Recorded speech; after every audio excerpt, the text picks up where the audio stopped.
Hello guys, সবাই কেমন আছো? আশা করি অনেক ভালো আছো। তো গাইস, আজকে কথা বলবো ফরেক্স ট্রেডিং এর ইউরো ইউএসটি। তো গাইস, এই ইউরো ইউএসটির ভিতরে অনেক মানুষে ট্রেড করে, ভালো একটা প্রফিট করে। তো তোমাদের ভিতরে অনেকজনের প্রশ্ন, তো ইউরো ইউএসটি কি এমন আছে মানুষ এত ট্রেড করে, আর ইউরো ইউএসটির জন্য মানুষ এত পাগল, আর ইউরো ইউএসটির ভিতরে মার্কেট এত ভলিউম থাকে, ঠিক আছে? মার্কেটের এত ভলিউম থাকে, মার্কেটে এত ট্রেড কেন করে, সবারই প্রশ্ন, ঠিক আছে গাইস? তো ইউএসটি হচ্ছে আমেরিকা, ঠিক আছে? তো গাইস, আমেরিকা তো বুঝাই, আমেরিকা কারেন্সিতে সব সময় মার্কেটে ভলিউম ভালো থাকে। আমার কথা বুঝতে পারছো? ইউরো ইউএসডিতে মানুষের কেন ট্রেড করে, ঠিক আছে? এটার কারণ আছে, আমি কারণটা বলবো, একটু ওয়েট করো। তো তোমরা সারও ট্রেড করতে পারো, ঠিক আছে? আরেকটা জিনিস তোমরা সবসময় লক্ষ্য করবা, তোমরা কোন টাইমে তোমরা একটা জিনিস সবসময় লক্ষ্য করবা, কোন টাইমে কোন কারেন্সির ভিতরে ট্রেড করতেছো, এটা সবসময় লক্ষ্য করি, তারপর ট্রেড করবা। এটা মাথায় রাখি, কোন টাইমে কোন কারেন্সিতে ট্রেড করতেছো, এটা মাথায় রাখি সবসময় ট্রেড করবা। এটা মাথা না রাখি ট্রেড করলে তাহলে তোমরা অনেক বড় একটা বিপদের ভিতরে পড়বা ট্রেডিংয়ের ভিতরে, ঠিক আছে? আশা করি আমার কথা বুঝতে পারছো আমি কি বুঝাতে চাইছি। তো গাইস, আমি বলি ইউরো ইউএসডিতে মানুষ এত ট্রেড কেন করে?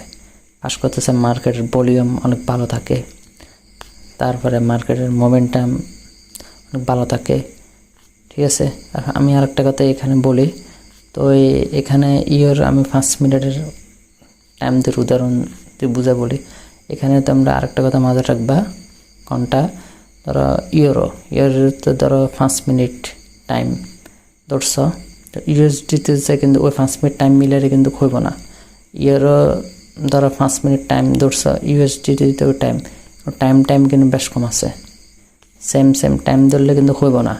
এখানে কোনো টাইমে ডিফারেন্স আছে, এক এক রাষ্ট্রের লোকের টাইমের অনেক ডিফারেন্স আছে না? এখানে অনেক ডিফারেন্স আছে, ঠিক আছে? এক এক কারেন্সির সাথে এক এক কারেন্সি টাইমের ডিফারেন্স আছে, ঠিক আছে? তোমরা কিন্তু এগুলো মাথা রাখবা, ঠিক আছে?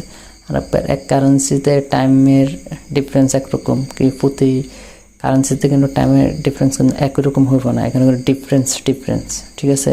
ভিন্ন এগুলো মাথা রাখিয়ে তোমরা ট্রেড করবা। তোমরা এক কারেন্সির টাইম ধরে প্রতিটা কারেন্সিতে যে ট্রেড করি তাহলে কিন্তু মার্কেটের লস খাবা বলতে এটা 100% লস খাই যাবে, ঠিক আছে? তো গাইস, ইউরো ইউএসডিতে মার্কেট বেশিরভাগ টাইমে মার্কেট ভালো থাকে, ঠিক আছে? ওই জন্য বড় যারা ট্রেডার আছে আর এমনি বড় যারা ফরেক্স ট্রেডার আছে, বেশিরভাগই ইউএসডির, আমেরিকার বড় ট্রেডার, কানাডিয়ান কারেন্সি, ঠিক আছে? ওইখানে কানাডাতেও কি মার্কেটের কারেন্সি অনেক ভালো থাকে, কানাডাতেও কিন্তু অনেক ভালো ট্রেডার আছে, ঠিক আছে গাইস? তো সবচেয়ে বড় ট্রেডার হচ্ছে ফরেক্স ট্রেডার যারা, তারা হচ্ছে আমেরিকাতে, ঠিক আছে? আর আমেরিকাতে ওই জন্য সবসময় মার্কেটের ভলিউম ভালো থাকে, ওই জন্য বেশিরভাগ ট্রেডার যারা আছে বড় তারা ইউরো ইউএসডিতে ট্রেড করে। আর গাইস, আরেকটা কথা মাথায় রাখবা, এটা বেস কারেন্সি হোক, এটা কট কারেন্সি হোক, সবসময় ইউরো থাকবে, ঠিক আছে? এটা বেস কারেন্সি হোক, কট কারেন্সি হোক, ইউরো দেখবে বেশিরভাগ ট্রেডারগুলো ইউরো রাখে। এটা কট কারেন্সিতে ভিতরে রাখুক বা বেস কারেন্সির ভিতরে রাখুক, ওটা ইউরো রাখবে। এটা বেশিরভাগ 99% ট্রেডার যারা, তারা রাখে। আমার কথা বিশ্বাস নয়, আমাদের পরিচিত কোনো ট্রেডার থাকলে বড়, তার করে জিজ্ঞেস করতে পারো, তারা বলবো না, ঠিক আছে? ইউরো রাখবে, এটা যত বড় ট্রেডার হোক ইউরো রাখবে। আশা করি আমার কথা বুঝতে পারছো।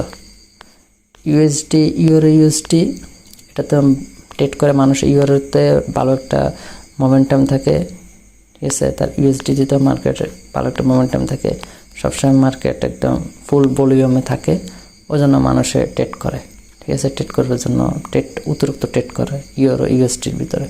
তারপরে অনেকজন ইউরো এউডি হচ্ছে অস্ট্রেলিয়ার কারেন্সি, এউডিতে তো ট্রেড করে বেশি। ইউরো মোট করে থাকে, ইউরো ইউএসডি, ইউরো এউডি, এগুলোর ভিতরে বড় যারা ট্রেডার, তারা বেশি ট্রেড করে।